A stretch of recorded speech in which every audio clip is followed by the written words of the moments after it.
নমস্কার, village food unique কিচেনে স্বাগত। প্রতিদিনের মতো আজকেও একটি রেসিপি নিয়ে হাজির হয়েছি। আজকে যে রান্নাটি করে দেখাবো আপনাদের, তার জন্য এখানে নিয়েছি রুই মাছ। 600 গ্রাম রুই মাছ আছে। প্রথমে ভালো করে পরিষ্কার করে ধুয়ে নিচ্ছি। মাছের মাথা থেকে ফুলকোটা বের করে দিয়েছি। এবার আমি কেটে নিচ্ছি আলু,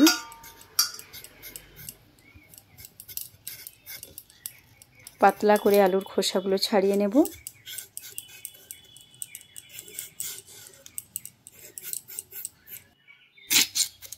এইভাবে আলু কেটে নেব। এই রকম লম্বা লম্বা করে কেটে নিলাম। এবার কেটে নিচ্ছি পেঁয়াজ।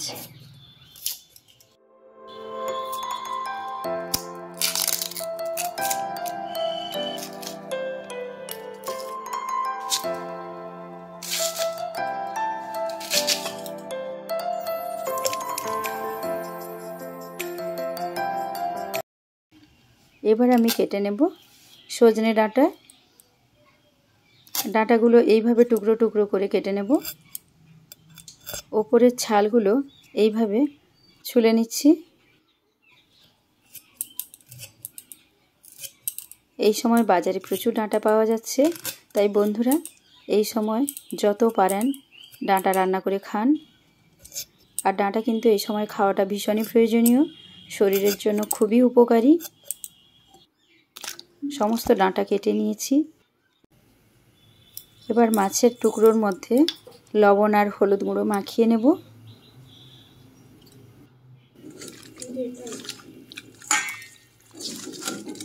মাছের তেলও সামান্য একটু আছে, তো মাছের তেল আমি কিভাবে রান্না করে খাই ওটাও আজকে শেয়ার করব। গ্যাস অন করে কড়াই বসিয়ে দিলাম। কড়াই গরম হয়ে গেছে, এবার তেল দিয়ে দিয়েছি। এদিকে তেল বেশ গরম হয়ে গেছে। মাছের টুকরোগুলো এক এক করে ভেজে নেব। সমস্ত মাছের টুকরোগুলো দিয়ে দিচ্ছি।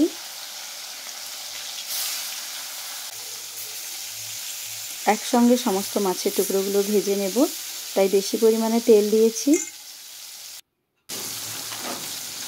এই তেলেই কিন্তু পুরো রান্নাটা আমার হয়ে যাবে। উল্টে পাল্টে মাছের টুকরোগুলো ভেজে নেব।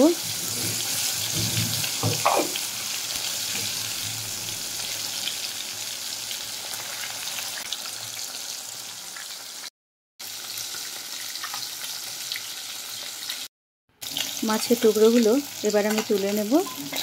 ভাজা হয়ে গেছে। খুব বেশি কড়াও করা যাবে না, আবার খুব বেশি নরমও রাখা যাবে না। ঠিক এইভাবে মাছের টুকরোগুলো ভেজে নিতে হবে। সমস্ত মাছের টুকরোগুলো আমি তুলে নিলাম। এবার ওই তেলের মধ্যেই আমি তুলে দিলাম আলুর টুকরো। আলুর টুকরোগুলো ভেজে নেব।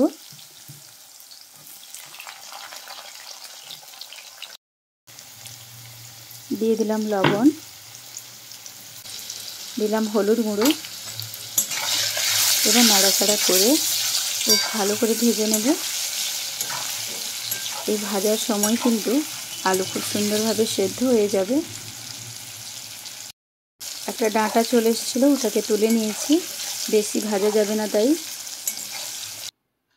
আলু ভাজা হয়ে গেছে, এবার আমি তুলে নিচ্ছি।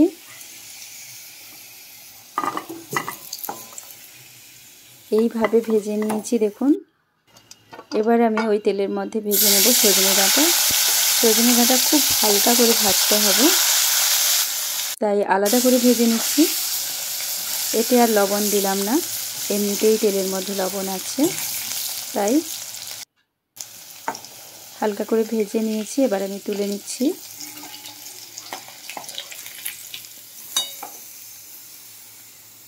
এবার আমি ভেজে নেব বড়ি। এই যে দেখুন, কয়েকটা বড়ি নিয়েছি, বাড়িতেই তৈরি করা বিউলির ডালের বড়ি। কড়াই দিয়েই তুলে নিতে হবে। কড়াইতে দেওয়ার সঙ্গে সঙ্গে দেখুন কত সুন্দরভাবে ভাজা হয়ে গেছে। ভীষণ হালকা হয়েছে বড়িগুলো আর খুব নরম। এবার ওই তেলে দিয়ে দিলাম পেঁয়াজ কুচি। প্রায় 100 গ্রাম মতো পেঁয়াজ কুচি দিয়েছি। ভালো করে বাদামি করে ভেজে নেব।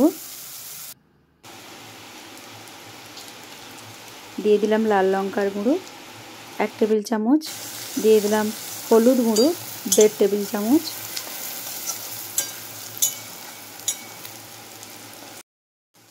সমস্ত মশলা ভালো করে কষিয়ে দিয়ে দিলাম টমেটো বাটা। একটা মাঝারি সাইজের টমেটো পেস্ট করে নিয়েছিলাম। মশলা ভালো করে কষিয়ে নিয়েছি। এবার আমি দিয়ে দিলাম ভেজে রাখা আলু আর সজনে ডাঁটার টুকরো। মশলার সঙ্গে আবারও বেশ কিছুক্ষণ কষিয়ে নেব। এই পুরো প্রসেসটা কিন্তু লো টু মিডিয়াম আঁচেই করতে হবে।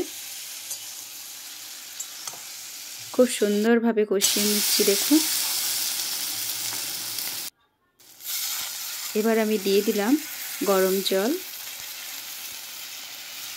যে কোনো ঝোল রান্না গরম জল দিয়ে করলে তার স্বাদ অসম্ভব ভালো হয়। ঝোলের জন্য যতটুকু প্রয়োজন জল ততটুকুই দিলাম। আলু তো অনেকখানি সেদ্ধ হয়েই ছিল। এবার আমি দিয়ে দিলাম পরিমাণ মতো লবণ। ঝোল ভালো করে ফুটিয়ে নেব। এবার আমি একটা মশলা তৈরি করব, শুকনো মশলা। এই রান্নার সিক্রেট মশলা হচ্ছে এটাই। একটি তাওয়াতে নিয়ে নিলাম গোটা সাদা জিরে, গোটা ধনে। এই মশলাটা কিন্তু যে কোনো রান্নাতে দিতে পারেন, খেতে অসম্ভব ভালো হয়। দিলাম 2 গোটা শুকনো লঙ্কা। এই মশলাটা তৈরি করে রেখে দিতে পারেন। এবার আমি দিলাম গোটা 5 ফোড়ন। সব কিছু ড্রাই রোস্ট করে নেব। এই মশলাটা তৈরি করে রেখে দিতে পারেন, যে কোনো রান্নায় দিতে পারেন। দিলাম গোটা সাদা সর্ষে। এই অবস্থায় গ্যাস অফ করে দিয়েছি। এবার আমি দেব পোস্ত সামান্য একটু। সমস্ত কিছু ড্রাই রোস্ট করে নিচ্ছি। তাওয়াতেই চারদিকে কেমন ছিটিয়ে যাচ্ছে দেখেই বুঝতে পারছেন। তো আমি হামানদিস্তাতে সমস্ত মশলা নিয়ে নিয়েছি। মশলার গুঁড়ো করে নেব। মিক্সিতেও করা যায়, তবে একটু দানা দানা থাকলে বেশ ভালো লাগে। পুরো মিহি করিনি। দেখুন মশলাটা গুঁড়ো হয়ে গেছে। এবার এদিকে ঝোলটা দেখে নিচ্ছি, বেশ ভালো ফুটে গেছে। এবার আমি মাছের টুকরোগুলো তুলে দিলাম। ভেজে রাখা মাছের টুকরো দিয়ে বেশ ভালো করে ঝোল ফুটিয়ে নেব 4-5 মিনিট মতো। সমস্ত কিছু কিন্তু খুব সুন্দরভাবে সেদ্ধ হয়ে গেছে। একদম শেষে আমি দিয়ে দিলাম ভেজে রাখা বড়ি। বড়ি আগে থেকে দেওয়ার দরকার নেই, নরম হয়ে যাবে। তো রান্নাটা কিন্তু আমার হয়ে গেছে। এবার আমি দিয়ে দেব ভেজে রাখা মশলার গুঁড়ো। অসম্ভব ভালো লাগে খেতে বন্ধুরা, একবার হলেও এই রেসিপিটি ট্রাই করে দেখুন। কথা দিচ্ছি হাত চেটে খেতে বাধ্য হবেন। ভীষণ মজাদার হয়, ভীষণই ভালো লাগে। সজনে ডাঁটার আর মাছের যত ঝোল রেসিপি আছে সব থেকে ভালো লাগে এইভাবে রান্না করে খেলে।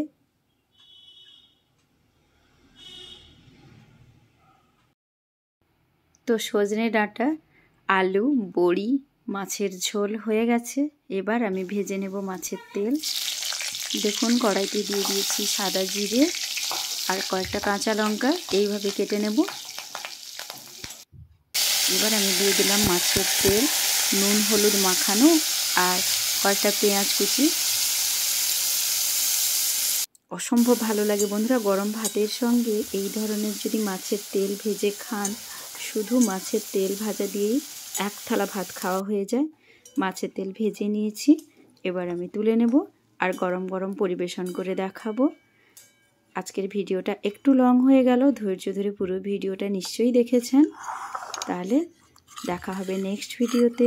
সবাই খুব ভালো থাকবেন, সাবধানে থাকবেন আর এভাবে আমার চ্যানেলের পাশে থাকবেন।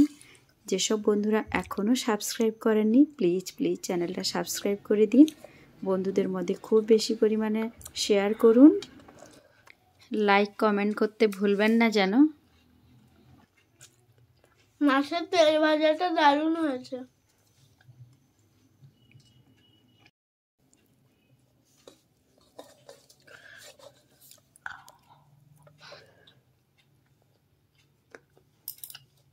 দারুণ হয়েছে।